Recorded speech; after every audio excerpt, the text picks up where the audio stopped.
Hello, um, Ted Morrissey, and I'm making a video for the classic horror and sci-fi by women authors. This is the first video. My shirt's doing something weird in the back there. So, wanted to talk this first week of our course on a topic that grew out of your responses to the two pieces that we read this week. That was Margaret Oliphant's The Secret Chamber, published originally in 1876, and E. Nesbit's From the Dead, published originally in 1880. And as you know, and everyone will know now, we're getting these stories from The Cold Embrace, Weird Stories by Women, edited by S.T. Joshi. Um, I think I've said elsewhere in material for the course that the title of the course maybe is somewhat misleading in the sense that the vast majority of the stories that we're looking at are more probably in the horror realm, not so much in sci-fi, um, and the fact that we had to skip a few stories at the beginning in order to get the course in 8 weeks. We actually cut a couple of the stories that would be more in the sci-fi realm. For example, Mary Shelley's story Transformation. And of course, Mary Shelley, as you know, the writer of Frankenstein, is credited by many for inventing the genre of science fiction. And so part of the reason that we don't have what seem like sort of dyed in the wool sci-fi stories is because we start much earlier, in terms of the anthology in the early 1800s, and really probably the kind of science fiction that we tend to imagine when we think of it is more associated with the end of the 19th century into the 20th century. So I hope that's not a huge disappointment for folks. But like I said, the stories really focus more on what we would think of as horror, and certainly qualify in that regard. I posted some notes online about these two stories and these two authors in particular, and asked you to consider some questions and respond to some questions based on those notes. So I'm not going to repeat myself here. Instead, like I said, what I wanted to talk about really grew out of some of your responses.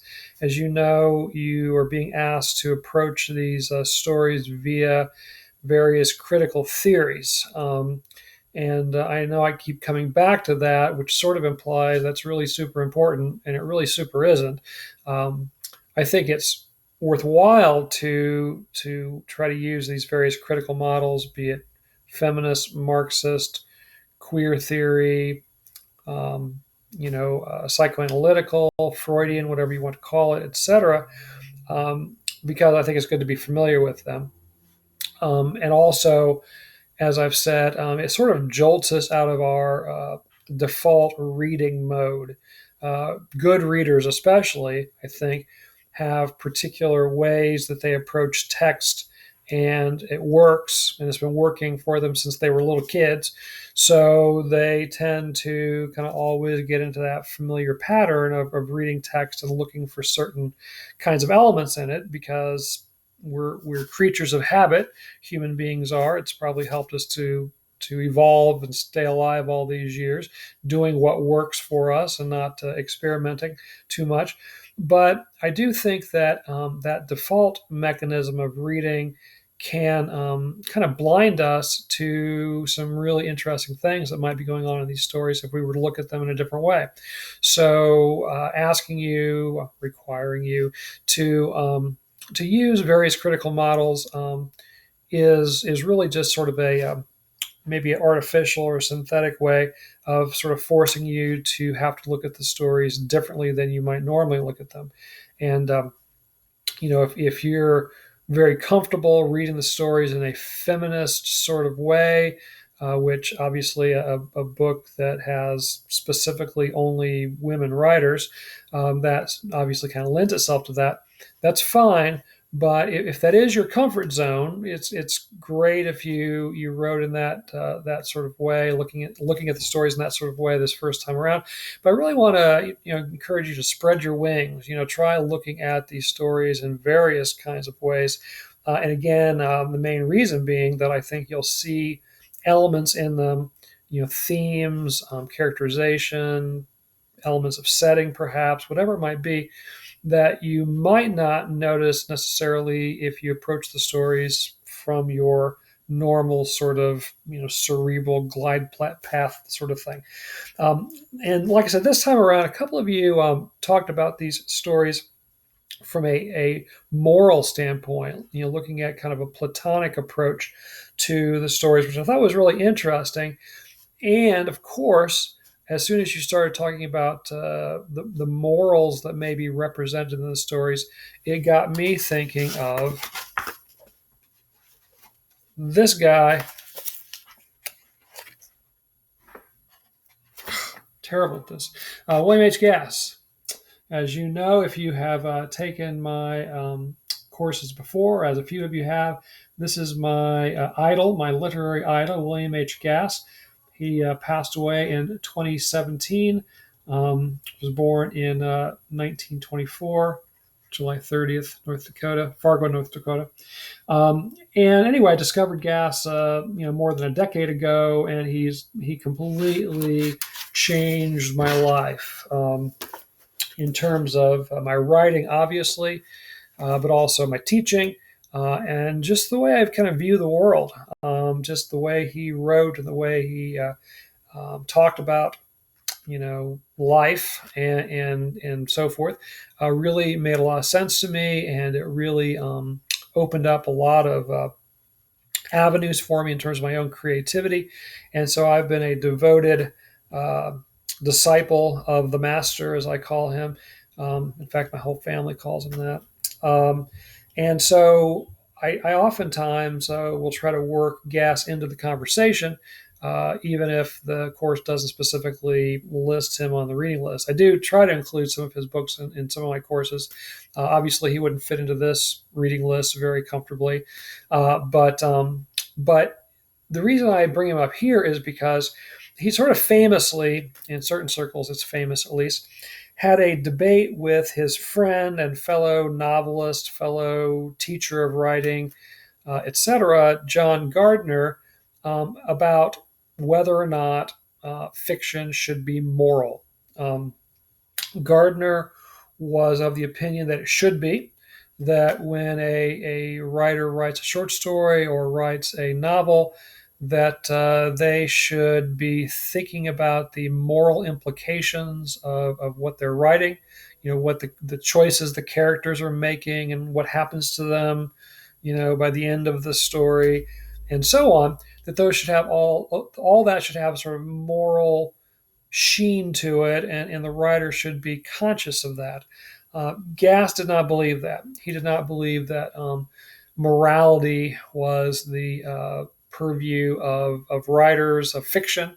And so in the 70s, primarily, he and Gardner had several debates on whether or not that should be sort of the primary focus of fiction writing, to present a moral tale or not. Again, Gardner was yes, definitely. Gass was no, definitely not. Gardner actually wrote a book titled On Moral Fiction, which you can get a hold of. And there is an audio recording of a sort of lengthy debate that they had on the issue, which I'll send you an announcement and put that link in there, and maybe I'll include it in the comments to this YouTube video as well, so you can listen to their debate. It's fascinating. They're both really smart, articulate guys, and they get into a lot more than that when it comes to writing and technique and all that. So it's really a lot of fun to listen to, especially if you're a writerly type. And so on. So I'll put that audio link, in, like I said, either the comments or I'll send it to you. But in this book, Conversations with William Gass, there is an excerpt from one of the debates they had on moral fiction, And I just wanted to share, a handful of passages with you and maybe expound on them a little bit. While I'm at it, I mentioned Gardner's book on moral fiction. He's also got a book on just sort of techniques for creative writing, writing fiction in particular. And I know I've got a copy around here somewhere, but I could not put my hands on it a few minutes ago, and I thought I didn't want to waste any more time looking for it. But I would definitely, kind of look that up, because that book on writing, not on moral fiction necessarily, but on writing, is kind of a foundational text for anyone who's kind of learning the craft, and also who's teaching the craft and so forth. And then this book by the master, Fiction and the Figures of Life, is his kind of primary collection, where he gets into issues of technique and some the philosophy behind writing fiction and art, really, art writ large, if you will. So again, if you had courses with me before, I'm sure I've pulled out Fiction and the Figures of Life and have shared pieces of this with you as well. So it's also worth getting hold of. But getting back to this idea of whether fiction should have a moral component or not. And again, one of the reasons I wanted to focus on this, besides the fact that some of you were writing about moral issues in the stories that we read for this past week, is that obviously as writers, that's something that we might be thinking about also. Should we be thinking about the morality of the story that we're writing? What sort of moral issues are we, examining? What does our plot, and what happens to our characters? What does that say about whatever moral issue we're looking into, and so on? Again, Gardner says we should be very conscious of that, and really all fiction should be kind of have a moral component. And Gass said definitely not. That fiction, the point of fiction is to write a interesting, beautifully written, beautifully sculpted with language, piece of prose, and that's what the writer's job is. Morality doesn't really come into the equation, right? So again, let's read a couple passages here and maybe expound on them a little bit. But this again is from an interview that Thomas LeClaire conducted for the New Republic, or it was published in the New Republic in March 1979, and John Gardner begins. When I wrote on moral fiction, I was talking about a particular kind of fiction which I think is consciously moral, fiction which tries to understand important matters by means of the best tool human beings have. Many of the most academic popular writers of our time are completely uninterested in understanding these matters. Now, again, this is 1978. This is the height of postmodernism. This is Thomas Pynchon. This is Don DeLillo. This is John Barth. This is William Gass, William Gaddis, all very postmodern writers who are writing books that are difficult to understand. Oftentimes, they're playing with all sorts of techniques, and sometimes it seems the playfulness is more the point than the plot or the characterization. Metafiction is a big part of their stories, where the story or the novel is in part about writing that story or that novel. Um, Oftentimes, the author will insert themselves into the narrative. Kurt Vonnegut does this. Vladimir Nabokov does this. John Barth does this, on and on and on.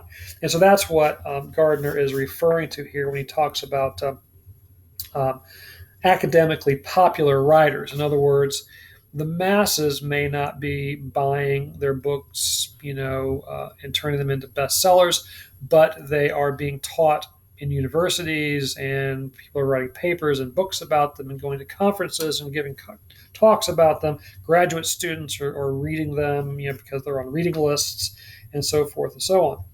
Um, he says they are concerned with making beautiful or interesting or ornate or curious objects. So they're not interested in morality. They're interested in making things which are beautiful or interesting or ornate or curious. As for language, when I talk to you, I speak English and try to choose words from all the possible words in the world which seem most likely to say what I mean. I am writing and find that one of the words that I choose is wrong. I put a better word for my precise meaning. While English is just noise that we make with our mouths, teeth, throat, lungs, and so on, fiction is an enormously complicated language. Um, and so he goes on from there, to expound on that idea. But again, he believes that fiction should be accessible. The reader shouldn't have to work terribly hard to figure out what it's saying, and there should be a moral component to it, and not just sort of accidentally, but the writer should consciously be aware of that as they're writing. Gas response. Um, He says, my own feelings are, of course, that moral issues surround us everywhere, that they are deeply important, and that the survival of the human race is necessary so that, and here he's joking, so that parasites like myself can diddle away in corners. In other words, so he can live in academia. He was a professor at Washington University in St. Louis, which is a beautiful, beautiful campus. Looks kind of like Hogwarts. Wimbledon and Hogwarts. If you come somehow put them together, you'd have WashU's campus. Um, he says the question that lies between John and me here is whether or not writing fiction rather than, for instance, doing philosophy is a good method for such an exploration. Philosophy has its own disciplines, its own methods of coming to clarity about these issues, so the way one talks about them won't twist the conclusions. Just a little footnote here. Gass was a philosophy professor. His PhD, which was from Cornell, was on philosophy. And so he taught in the philosophy department at WashU, not in the English department, etc. So he often talks about philosophy and kind of compares writing fiction to writing philosophy and so on. He says, because fiction is a method which, by its very nature and demands, deforms, I am suspicious of it. John goes on to say that in writing, he faces the problem of revision and getting his best words by constantly asking, is this really what I believe? I think that's fine, says Gass. I don't care how the right words get on the page as long as they are the right words. Gass was a huge, huge advocate of revision. He took forever to write his stories and novels because, in part, because he spent so much time revising them. Famously, his kind of magnum opus, The Tunnel, took nearly 30 years to write, and it was published sort of in bits and pieces over that time period. Um, and so very much believed in revision, but revision to get the right words to create a beautiful piece of writing, not to send a particular kind of moral message. He says, but my condition is much bleaker. I don't know most of the time what I believe. Indeed, as a fiction writer, I find it convenient not to believe things, not to disbelieve things either, just to move into a realm where everything is held in suspension. So for Gass, I think for many writers, I certainly would count myself in this boat, which is probably one of the many reasons why Gass appeals to me so much. I don't know what I'm writing about until I write it. I've been working on a new novel since 2018. I'm some 40,000 plus words into it. I'm working on a new section, right now, and I don't know what's happening. I sent a character into the woods this morning, and I don't know what's going to happen when he goes in there. I'm anxious to find out. And so, will he do something that has some sort of moral component? Well, if he does, it'll be sort of accidental because I'm certainly not engineering him into that position to make a moral statement. And that's very much how Gass would have thought about it. Now, here is one of my absolute favorite Gass quotes, and that's saying something because almost everything he said was a favorite quote. But this definitely speaks to the issue that I just talked about there. He says, "You hope that the amount of meaning that you can pack into the book will always be more than you are capable of consciously understanding. Otherwise, the book is likely to be as thin as you are. You have to trick your medium into doing far better than you, as a conscious and clear headed person might manage." So that's really, really important, for me at least. Your conscious mind isn't capable of writing as beautifully, as complexly, as interestingly as your unconscious mind is. I've said before in other videos and other classes that I write every morning, and some mornings I have a pretty clear idea what my characters are up to and kind of the narrative momentum that has them and where they're kind of headed. And hopefully those mornings are reasonably productive and produced some fairly good stuff. But there are other mornings where when I sit down to write, I'm just not sure. I don't know. I've just finished maybe a chapter or a story or whatever you want to call it. And so now I'm maybe still in the same project, but I have to now sort of branch out in a somewhat different direction. And I'm just staring at that blank piece of paper. And I think some writers, writers with less experience maybe, may say, "Oh, I don't have anything this morning. The well is dry. Better go for a walk, or better watch TV, or whatever," and give up. But what I've found is that if you push yourself to actually, I always write longhand to begin. If you push yourself to put pen to paper and start to write something, that it starts to sort of snowball and build. And what I've discovered is on those mornings when I don't think or I don't know what I have to say, I end up writing much, much more interesting stuff. And again, I think it's because my conscious mind is not in control. My unconscious mind is. And my unconscious mind is a lot smarter than my conscious mind, a lot more attuned to language and to sort of poetic use of language, and so forth. So when I turn the reins over to my unconscious, just a lot better writing happens. And again, I do think that there's a lot of maybe younger writers, less experienced writers, who look at that blank page or that blank computer screen or that blank wet tablet of clay or whatever, and think, I don't have anything, so I'm gonna wait for inspiration to strike. But you're probably going to be waiting a long time. Whereas if you get in there and start writing and just trust the process, the brain will start to do its thing, and you'll be surprised at what you can come up with. Um, Another aspect that they get into here is this idea of the beauty of language. Um, Gass says, "John wants a message," just John Gardner, "some kind of communication to the world. I want to plant some object in the world. Now, it happens to be made of signs, which may lead people to think because it's made of signs, as in language, that it's pointing somewhere. But actually, I've gone down the road and collected all sorts of highway signs, made a piece of sculpture out of these things that says Chicago 35,000 miles. What I hope, of course, is that people will come along, gather in front of the sculpture, and take a look at it, consequently forgetting Chicago.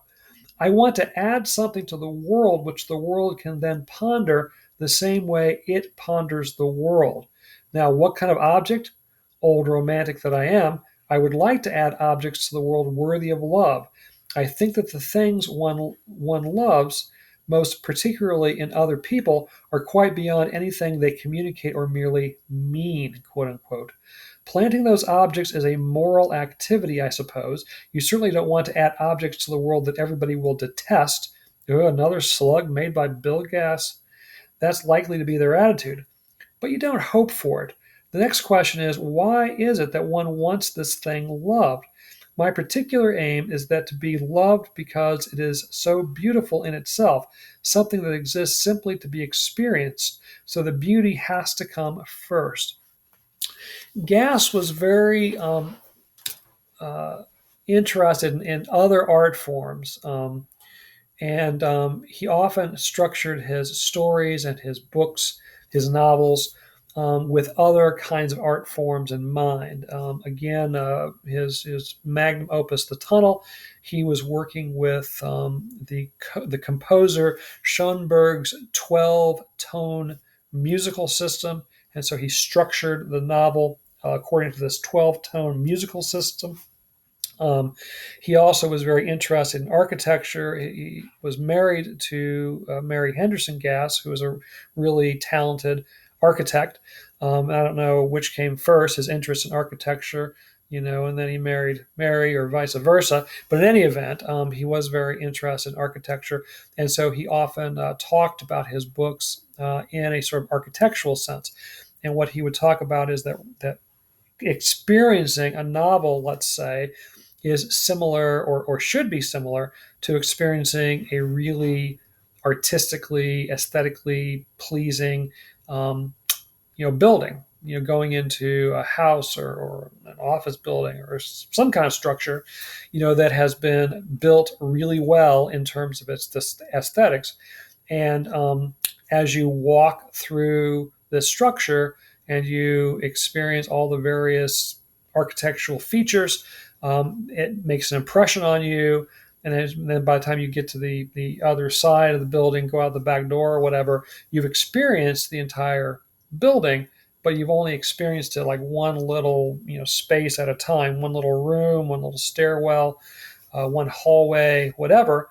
And so while you're in that little room, let's say, you're not experiencing the entirety of the building, but you are experiencing a little part of it, which in theory, if it's well designed and aesthetically, well connected and so forth, that little room obviously has connections to the larger space in terms of the colors that are being used and the textures that are being, presented, and on and on and on. And so ultimately, you experience the entire building by experiencing each little piece, at a time, and hopefully each piece, again, if the building is well designed, connect, and they're not connect artistically, and they don't kind of stand apart as being completely different one from another.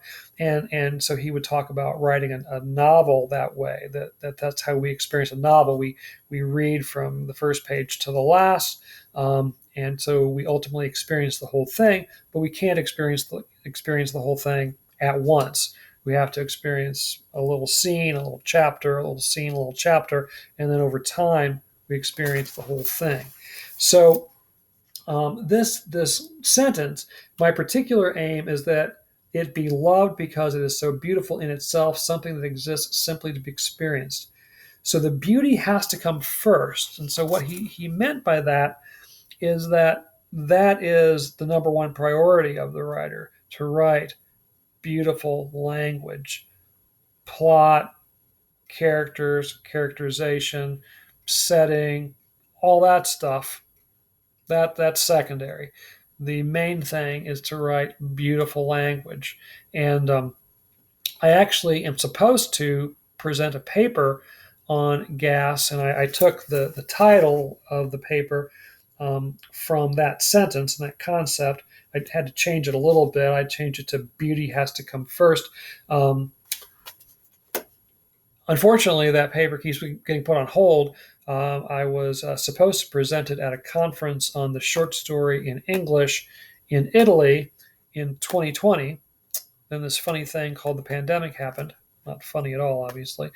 And so that was canceled, and then that conference was postponed and was going to be reconvened in Singapore this year. So I was invited to come to Singapore this year and present the paper. But then just a couple of weeks ago, the organizer said, Singapore in 2022 is not looking very good either. Let's try Singapore in 2023. So I said, okay.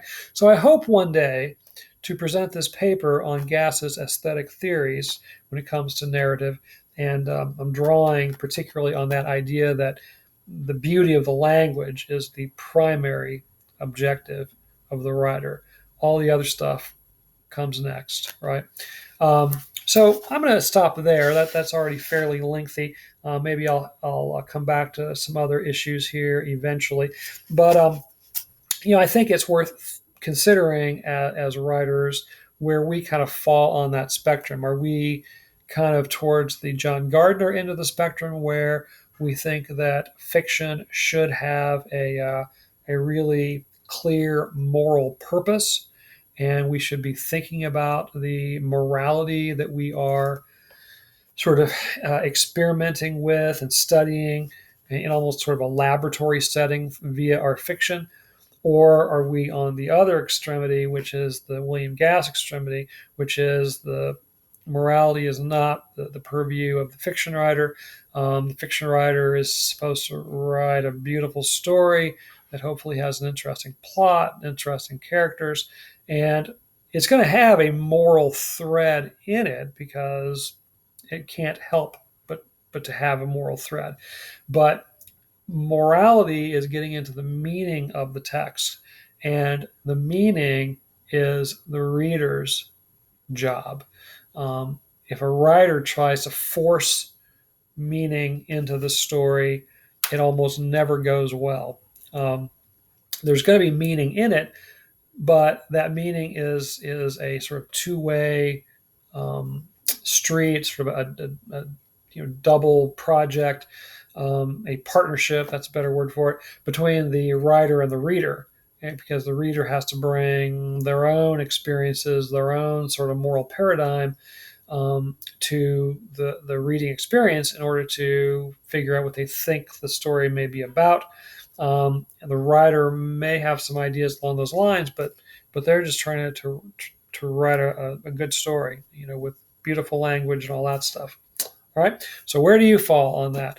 I'll post this video on YouTube, but I'll send you the link, and perhaps in the comments section on Canvas, you can give your own thoughts on that.